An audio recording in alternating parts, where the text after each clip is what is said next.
Welcome to Armory Analysis.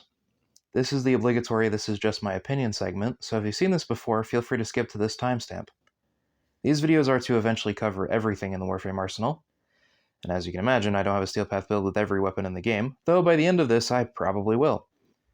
I don't follow the meta of Warframe as I find some of the wackier weapons to be the most fun. Hell, my favorite secondary is actually the Core. I may not have the best build sometimes with weapons, but they work well enough, and are usually my best attempt at making them good. Last thing of note, we will be talking about Rivens, however they will not be the deciding factor as to whether they're good or not, as they are not that easy to obtain. That and I don't feel comfortable rating something that I don't have. Now, without further ado, let's get into it. This week's video is on the Grattlers. Admittedly, going into this, I wasn't really a fan of either of them, and to be honest, I still don't see myself using them too often, well, mainly because they're arc guns, and it's kind of rare that I use arc guns for much anything.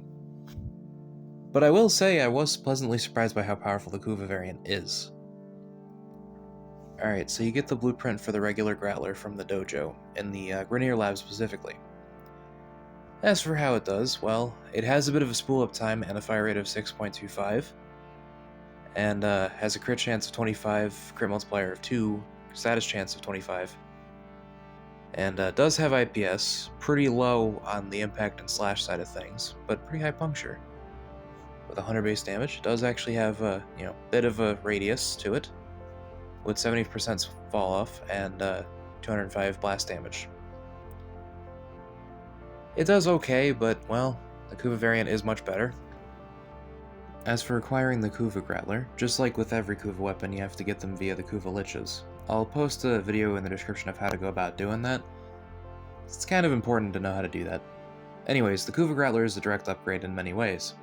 Most notably, it doesn't have a spool up time like the regular Grattler does, it just goes for it. It also starts with 3 mod polarities instead of just 1, which is quite nice. And also makes it easier to, go about modding it. And in some cases, you don't even need Forma, which is even better.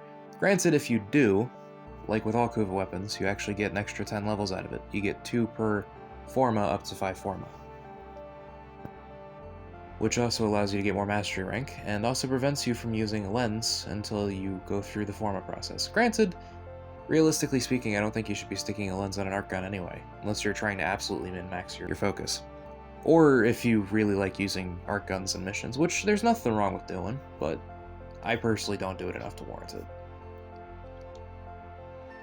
Anyways, aside from that, as for stats, it has 5.55 fire rate, a bit of a longer reload at 2.5 instead of 1, and it has 27% crit chance, 2 times crit multiplier, and 27% status. It does also have IPS, but it's less in that department, and weighted more in the damage type that you take on your own, because you actually, just like with the other Kuva weapons, you actually get to pick an element, and it starts with that. It also has a fall off with its radial attack, but it does do more damage by default in the blast. Granted, well, not necessarily in the blast, but just in general, but that's also because of the elemental damage buff. Unlike a lot of arc guns, I can actually see 2 ways to build this thing. You can build for status, or you can build for crit. I guess theoretically you could probably do a hybrid build, although I have no idea how to go about doing that in this one.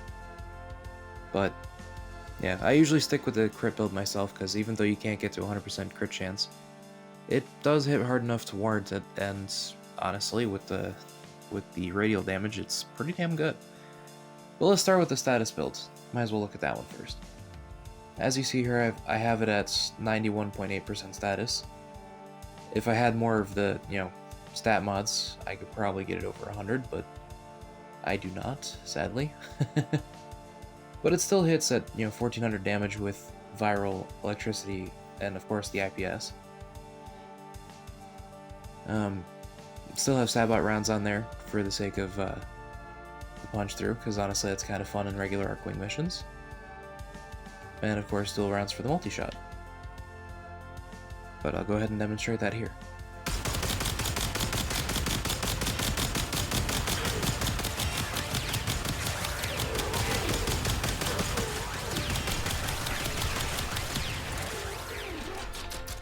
As for the crit build, we have a surprisingly similar build, though there are some key differences. I have 54% crit chance and 3.6 times crit damage.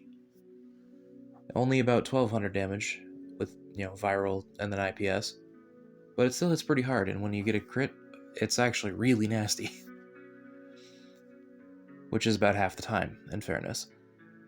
But let's go ahead and show that one off here.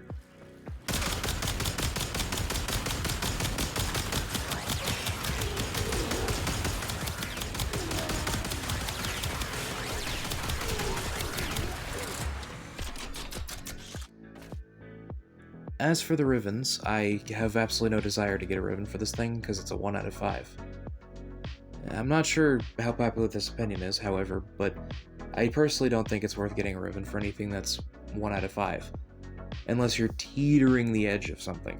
Like, for example, if the Corinth Prime had a Riven disposition of 1, I'd probably want to grab one, because without one it sits at 90% crit chance, so that little bit could get it over 100%, but even then I wouldn't go out of my way. If I got it, it'd be awesome, but I wouldn't really care enough to bother with it.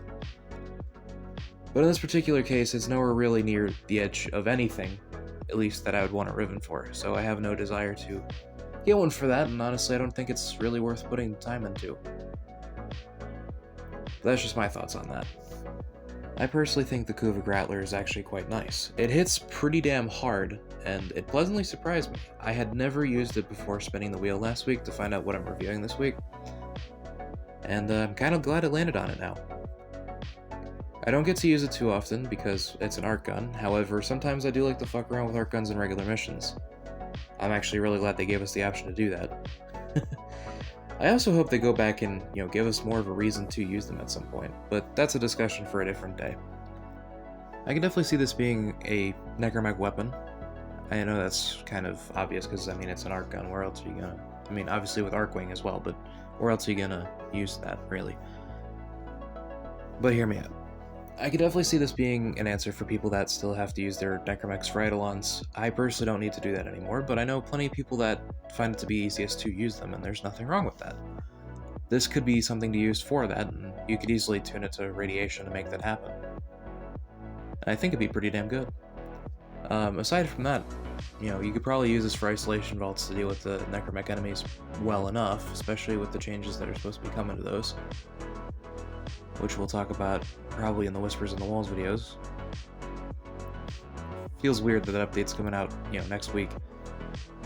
But hey, we'll get there when we get there. Anyways, let's go ahead and spin that wheel.